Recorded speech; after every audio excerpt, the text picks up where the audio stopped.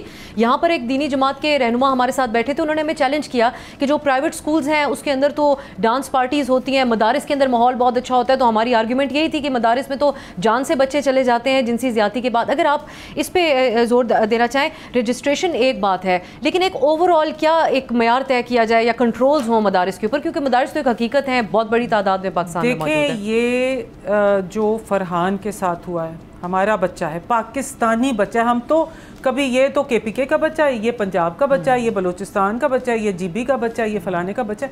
بھائی یہ پاکستانی بچے ہیں. پھر وہ یہ ہوتا ہے پولرائزیشن ہوتی ہے, یہ اس پارٹی کا, یہ اس پارٹی کا, یہ اس پارٹی کا, جب تک یہ نوجوان ہو رہے ہوتے ہیں. پہلی بات تو یہ ہے کہ پرائم منسٹر از رسپانسبل. صوبائیت آگے, صوبے میں بچوں کے لیے کوئی پیسے نہیں ہے, فیڈرل میں بچوں کے لیے کوئی پیسے نہیں ہے. Federal should be responsible for all children of Pakistan. پہلی بات یہ, اس کے لیے ان کو ایک سسٹم طے کرنا ہوگا پی ایم ہاؤس میں. دوسری بات یہ جس میں کہ جو ہے نا ایگزیکٹو, ان کے پاس ایسے پاورز ہونے چاہیے کہ وہ ایکشن لے سکیں, وہ لیگل ایکشن لے سکیں. اچھا اب میں آتی ہوں ایک بات یہ کہ یہ جو مذہبی جماعتوں میں یہ سب کچھ ہو رہا ہے, یہ جو لوگوں نے کر دیا ہے نا, ان کو ملٹری کورٹس میں ٹرائی کریں. کل میں نے پڑھا ملٹری کورٹس کے بارے میں, ٹھیک ہے, لا منسٹری میں نے کام کیا. ملٹری کورٹس بنے, میں 21 امینڈمنٹ آئی تھی جب آپ کا ایپسیکس کا آرمی پبلک اسکول کا پشاور کا ثانیہ ہوا تھا 16 دسمبر کو. تو یہ آیا تھا کہ کیونکہ these are terrorist, they are civilian terrorist, they are monsters in disguise.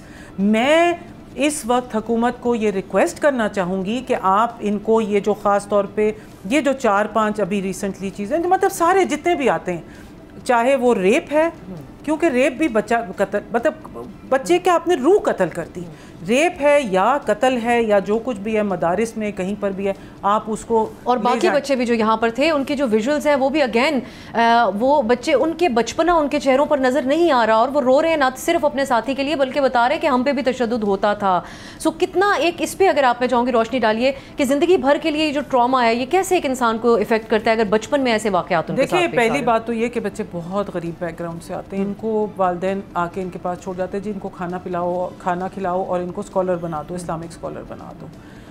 تو بات پہ مذہبی جہاں پر بات آتی ہے اور یہ ساری کچھ آتی ہے, دیکھیں جب مدرسوں کی بات آتی ہے, ایک تو یہ ہے کہ وہ دوبارہ سے فیڈرل منسٹری کو انٹر پروونشل کوارڈینیشن کو ساتھ لے کے چلنا چاہیے, اور یہ سارے مدارس کو مین اسٹریم کرنا چاہیے.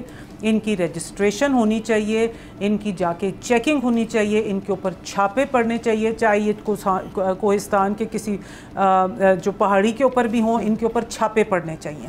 ابھی دیکھیں ایک یہ ٹوبا ٹیک سنگھ میں ایک بندہ ہے, گوبند پورہ میں یہ ہے قاری عمر, اور یہ ہنزیلا بچی کو اس نے جسمانی اگین مطلب کہاں بیچارے بچے اور کیا بچیاں, اور بہت کم واقعات ہیں جن کا ہم ذکر کریں یہ رپورٹڈ ہیں. نہیں, اور دیکھیں media, thanks to the media, اور یہ کہ جدھر ویسینٹی مطلب قریبی ہوں, تو یہ ہے کہ مدارس کی رجسٹریشن ہونی چاہیے, ان کے ایس او پیز طے ہونے چاہیے, ان کے سٹینڈرڈز طے ہونے چاہیے, ان کو بہت کیئرفلی دیکھنا چاہیے, اور مذہبی پارٹیز کو یہ ریئلائز کرنا چاہیے کہ all fingers are pointing towards them.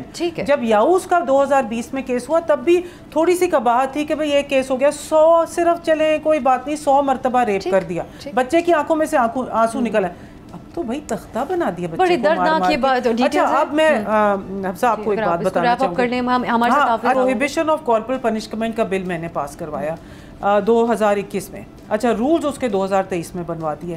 اس کے بعد جب میں, اور منسٹری آف ایجوکیشن میں اس کو پاک کیا, جب میں منسٹری آف ایجوکیشن میں گئی اور میں نے کہا جی میں اب والنٹیئر کا, I am no longer an M N A, I want to volunteer and I want to implement it. They said کہ you know there is not much interest to implementing it. آپ رضاکارانہ کرنا چاہ رہی تھیں لیکن جو وہاں عہدوں پہ بیٹھے ہوئے تھے وہ اس میں انٹرسٹ نہیں تھے. جی بالکل یہ بات ہے. اور یہ کہ یہ اب دیکھیں پی ایم صاحب کو اس کے اوپر لینا پڑے گا پولیٹیکل, شہباز شریف, بلاول ہو, زرداری صاحب ہوں, باقی جو لیڈران ہیں وہ ہوں, سب بیٹھیں اور اس کا فیصلہ آپ اس کو ٹیررزم سمجھتی ہیں, بچوں کے خلاف دہشت گردی سمجھتی ہیں؟ میناز صاحبہ نے مختلف پہلوؤں سے بات کی, اس کو وہ آبادی, بڑھتی ہوئی آبادی اور غربت جو ملک کے اندر ہے اس سے بھی جوڑتی ہیں, لیکن اوور آل اس معاملے کو بچوں کے خلاف دہشت گردی سمجھتی ہیں اور سمجھتی ہیں اسی طرح اس کو ٹریٹ کیا جانا چاہیے. میناز صاحبہ آپ کا بہت بہت شکریہ. اب ہمیں علامہ طاہر اشرفی صاحب جوائن کر رہے ہیں, چیئرمین آل پاکستان علماء کونسل.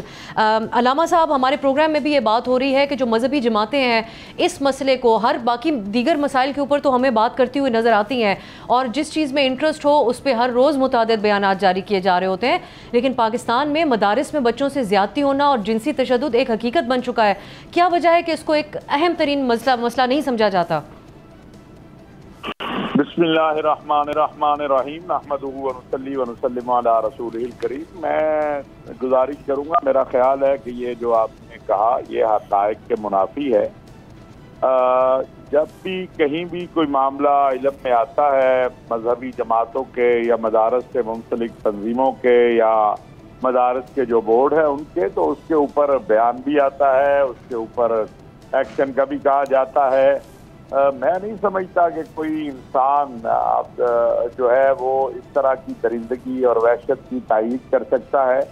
پاکستان علماء کونسل, آپ ابھی ریکارڈ نکال لیں, گوگل کر لیں, جب بھی کوئی ایسا معاملہ آیا ہم تو یہ مطالبہ کرتے ہیں کہ بھئی آپ کیسوں کو لٹکاتے کیوں ہیں. میں آپ کے اس پروگرام کے ذریعے بھی مطالبہ کرتا ہوں کہ اسی کیس کو جو ہے وہ بیس بنائیں اور 15 دن کے اندر فیصلہ سنائیں عدالتیں. کیوں نہیں فیصلہ سناتی؟ ہم تو بار بار یہ کہتے ہیں کہ بھائی جس سکول, جس کالج, جس مدرسہ, جس مسجد, جس عمارت میں اس طرح کا گھنونا فعل ہو اسی کے اوپر اس کو لٹکا دو.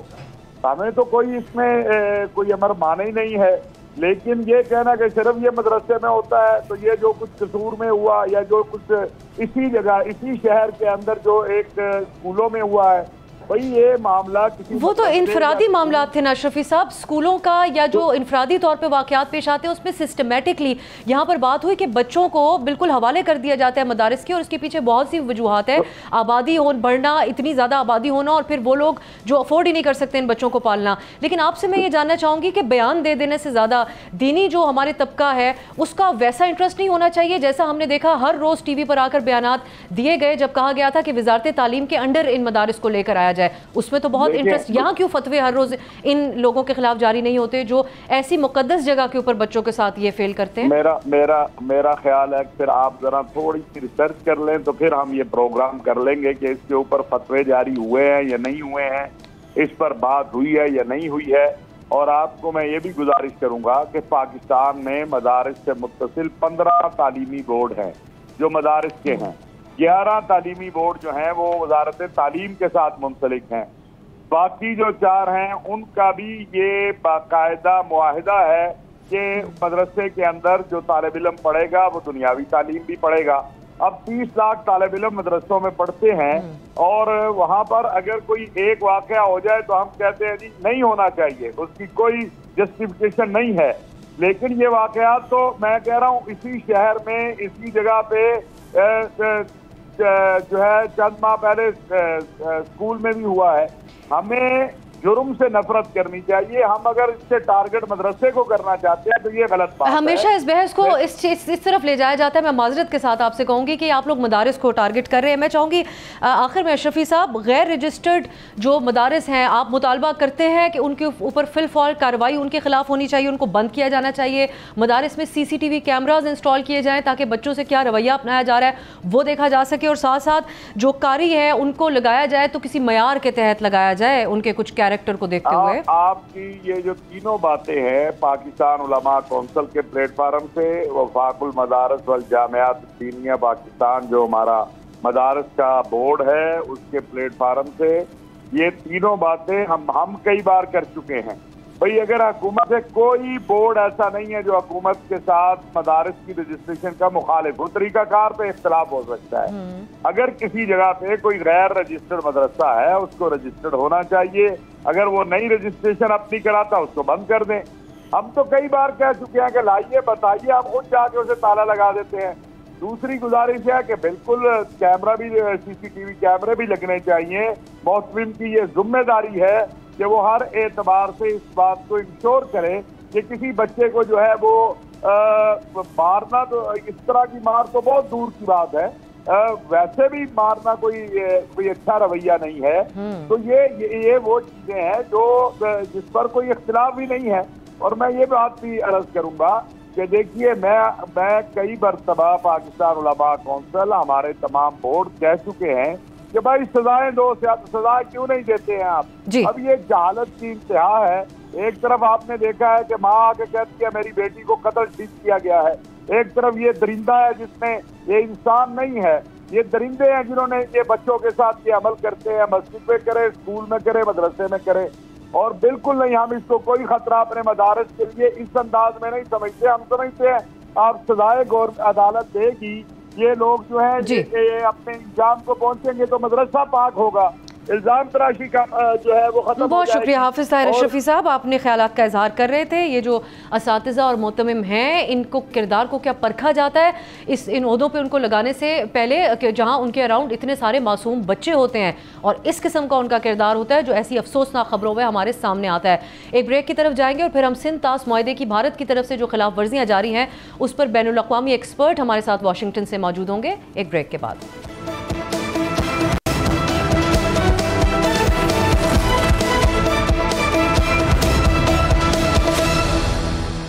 بریک کے بعد خوش آمدید. سندھ طاس معاہدے کی یک طرفہ معطلی سے نہ صرف بھارت کو عالمی سطح پر سبکی کا سامنا ہے بلکہ قانونی اور سفارتی محاذ پر بھی بھارتی اقدامات کو رد کر دیا گیا ہے. عالمی ثالثی عدالت بھی پاکستان کے موقف کی تائید کرتے ہوئے یہ قرار دے چکی ہے کہ بھارت یک طرفہ طور پر سندھ طاس معاہدے کو معطل یا ختم نہیں کر سکتا، مگر بھارت نہ صرف عالمی قوانین کو روند رہا ہے بلکہ پانی کو بطور ہتھیار بھی استعمال کر رہا ہے. پاکستان میں ایک سیلابی صورتحال ہے جس کے بعد ڈی جی محکمہ موسمیات نے اب اس خدشے کا اظہار کر دیا ہے کہ بھارت ایک بار پھر آبی جارحیت کا راستہ اپنائے ہوئے پانی کا انخلا کر سکتا ہے تاکہ پاکستانی دریاؤں میں طغیانی کی صورتحال پیدا ہو جائے. بھارت کے ان یک طرفہ اقدامات، آبی جارحیت اور عالمی قوانین کی مسلسل خلاف ورزیوں پر بات کرنے کے لیے آج ہمارے ساتھ واشنگٹن سے موجود ہیں for strategic and international studies کے سینئر فیلو اور water security expert David Michel. Thank you so much, Mr. David, for your time, for taking out time to speak about this very important issue. First of all, we would like to know, as we have seen, Pakistan and India have been in a lot of conflicts in the past, but Indus Water Treaty always survived. We would like to know from you, how do you think the Indian decision to suspend the treaty affects the integrity of the treaty itself, and do you think it aligns with the international laws? Thank you very much. It's a pleasure to be with you. As you noted, the Indus Waters Treaty has survived through several military conflicts between India and Pakistan in the past. There have been occasions on which India had previously threatened to suspend the treaty, but now this is the first time that India has followed through on that threat, holding the treaty in abeyance. So that's quite a novel and quite unusual step. There is no provision in the Indus Waters Treaty for such a unilateral action. The treaty does not contain provisions for one party to terminate the treaty or to step out of the treaty. So the legal status of India's actions is also unclear. India maintains that Pakistan has acted in material breach of the treaty following the attacks of the 22nd of April, and also that the material conditions underlying the treaty have changed. But these are legal arguments that are not necessarily accepted by the international community. So this action on the part of India is a very politically bold and aggressive step in its relations with Pakistan around the Indus Waters Treaty, and the legal status of that decision is yet to be resolved. And you know, a single party like India legally suspending a treaty which is a multilateral treaty, do you think it is a basic that India went against? The treaty can only be modified or changed by a new international agreement or a new international treaty, and that is not the process that we are now seeing around the Indus Waters Treaty. The Indus Waters Treaty is a multilateral treaty, as you indicated. The World Bank is also a signatory to the treaty and played a substantial role in mediating the initial negotiations between India and Pakistan, leading to the conclusion of the treaty in 1960. So we are in uncharted legal waters here to a certain degree, and whether the treaty can survive this tension is yet to be seen. Okay, there are other projects by India, like the Indian hydro projects, Krishan Ganga and Ratle. As a treaty, they are also being seen as a treaty violation. These unilateral actions by India, do you see them as a broader resource control strategy or just as political maneuvering in the light of the recent situation between both the countries, the military conflict? India has wanted to modify the treaty for some time, initially notifying Pakistan that India wanted to adjust or alter some provisions of the treaty in January of 2023. And aspects of the treaty have been before the International Court of the Permanent Court of International Arbitration since 2016, and disputes there concern aspects of the design of certain hydropower projects like Kishan Ganga, and those disputes are still before the Court of Arbitration. Interestingly, when India moved to suspend the treaty in April, the World Bank issued a ruling in its capacity as a signatory of the treaty and a mediator of the treaty that India's suspension of the Indus Waters Treaty did not impact the World Bank's jurisdiction as a third party to the treaty. Now, as to the question of India's political motivations or reasoning for taking these steps, I think that they have seized the moment, seized the advantage, seized the opportunity of the wake of the attacks on the 22nd of April to exercise this maneuver of not abandoning the treaty outright, not terminating the treaty outright, but essentially arguing that this incident, these attacks, justify this novel and unparalleled, unprecedented step of suspending the treaty, and that this enables India to cease sharing information, cease data cooperation, which is required under the treaty, to take actions like flushing sediments from some of the reservoirs on the Indus. Also to speed up construction of certain hydropower projects. Thank you so much, Mr. McHale, for your time and